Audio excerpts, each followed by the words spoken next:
কেন্দ্রীয় সরকার 2021-22 এবং 2022-2023 অর্থবছরে 812টি স্মার্ট ক্লাসের মঞ্জুরি দিয়েছিল। তার মধ্যে 752টি স্মার্ট ক্লাস ত্রিপুরায় হচ্ছে। বক্তা মুখ্যমন্ত্রী ডাক্তার মানিক সাহা।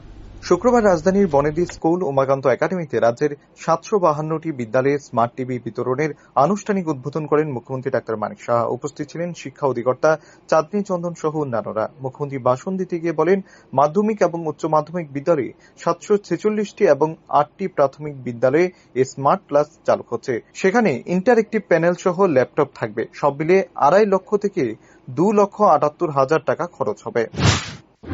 কেন্দ্রীয় সরকার 2021-22 এবং 2022-23 812টি স্মার্ট ক্লাসের মঞ্জুরি দিয়েছিল। এর মধ্যে যেটা আমি বললাম যে 752টা এখানে হচ্ছে। এর মধ্যে মাধ্যমিক ও উচ্চ মাধ্যমিকে 744টি বিদ্যালয় এবং 8টি প্রাথমিক বিদ্যালয়। সেই ইন্টারেক্টিভ প্যানেল সহ ল্যাপটপ থাকবে এবং যেটা বললাম প্রায় 2.5 লক্ষ থেকে 2,78,000 টাকা খরচ। সব দিকে রাজ্যের শিক্ষার বিস্তারে ছড়িয়ে পড়ুক, আমরা সেই দিশায় কাজ করেছি বললেন মুখ্যমন্ত্রী। তিনি আরো বলেন, বিদ্যাজ্যোতি শিক্ষা প্রকল্পে ত্রিপুরা সরকার 500 কোটি টাকা বিনিয়োগের জন্য বাজেটে রাখা হয়েছে। তাতে করে পরিকাঠামো উন্নয়ন হবে।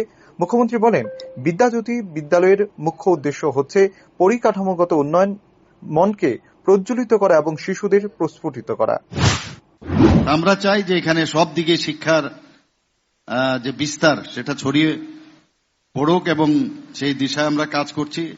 আজকে আমাদের এই বিদ্যাজ্যোতি স্কুলের যে বিষয়টা আমরা বললাম, আমরা ত্রিপুরা সরকার এখানে প্রায় 500 কোটি টাকা এখানে আমরা বিনিয়োগের জন্য এখানে রাখা হয়েছে বাজেটে, এবং তাতে করে ইনফ্রাস্ট্রাকচার ডেভেলপ হবে।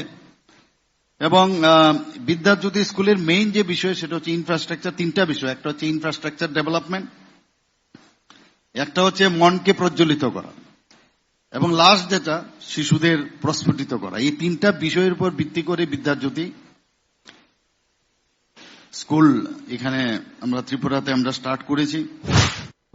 শিক্ষক অধ্যাপক হিসেবে ত্রিপুরার বহু ছেলে মেয়ে বাইরে কর্মরত রয়েছে। শিক্ষার একটি প্ল্যাটফর্ম প্রয়োজন, সেটাই আমরা তৈরি করছি, এমনটাই মন্তব্য করলেন মুখ্যমন্ত্রী। আগে উচ্চশিক্ষার জন্য রাজ্যের বাইরে যেতে হতো, এখন ত্রিপুরায় 2টো বিশ্ববিদ্যালয় আছে, তারপরও আরো বিশ্ববিদ্যালয় হয়। তার জন্য অনেক বিনিয়োগকারী ত্রিপুরায় আসছে। তার জন্য বিধানসভায় প্রস্তাব পাশ করা হয়েছে। ত্রিপুরা রাজ্য একটি এডুকেশন হাব হিসাবে গড়ে উঠুক, এমনটাই মনে করেন মুখ্যমন্ত্রী। এবছর থেকে dental college, law university, national forensic university রয়েছে, অর্থাৎ বিভিন্ন মেডিকেল এলাইড যে কোর্সগুলো আছে সেই ইনস্টিটিউটগুলোতে শুরু হচ্ছে বলে জানান মুখ্যমন্ত্রী। হিসাবেই হোক, টিচার হিসাবে, প্রফেসর হিসাবে, রিসার্চ ওয়ার্কে আমাদের ত্রিপুরার বহু লোক বাইরে আছে। তো প্ল্যাটফর্ম দরকার, সেই প্ল্যাটফর্ম আমরা তৈরি করছি এখানে। আগে কথায় কথায় পড়াশোনার জন্য আমরা বাইরে যেতে হতো, এখন কিন্তু এখানে সেই সুবিধাটা আমরা দিতে পারছি। এখানে আমাদের 2টি ইউনিভার্সিটি আমাদের আছে, কিন্তু তৎসত্ত্বেও আমরা চাইছি যে এখানে যাতে আরো ইউনিভার্সিটি হয়। বহু ইনভেস্টররা আসছে এখানে। কিছুদিন আগে আমরা বিধানসভায় পাশ করেছি যে ধামা দীপা ইন্টারন্যাশনাল বুদ্ধিস্ট ইউনিভার্সিটি, যেটা সাবরুমে হচ্ছে, একটা আরিয়াভাট ইন্টারন্যাশনাল ইউনিভার্সিটি নর্থে হচ্ছে, টেকনো ইন্ডিয়া ইউনিভার্সিটি সেটাও হচ্ছে এখানে। তো সব দিকে আমরা চাইছি যে এখানে একটা এডুকেশন হাব হোক। ডেন্টাল কলেজও এর মধ্যে আপনারা শুনেছেন এই বছর থেকে শুরু হচ্ছে। ল ইউনিভার্সিটি হয়েছে, ফরেন্সিক ন্যাশনাল ফরেন্সিক ইউনিভার্সিটি এখানে হয়েছে। বিভিন্ন যে মেডিকেল অ্যালাইড যেসব কোর্সগুলো আছে সেই ইনস্টিটিউটগুলো এখানে স্টার্ট হচ্ছে। যে সমস্ত বিদ্যালয়ে স্মার্ট টিভিগুলো বিলি করা হবে, সেসব বিদ্যালয়ের ছাত্রছাত্রীরা লাভবান হবে, যা রাজ্যের শিক্ষাক্ষেত্রে একটি গুরুত্বপূর্ণ পদক্ষেপ, এতে কোনো সন্দেহ নেই। Bureau report, rising Tripura.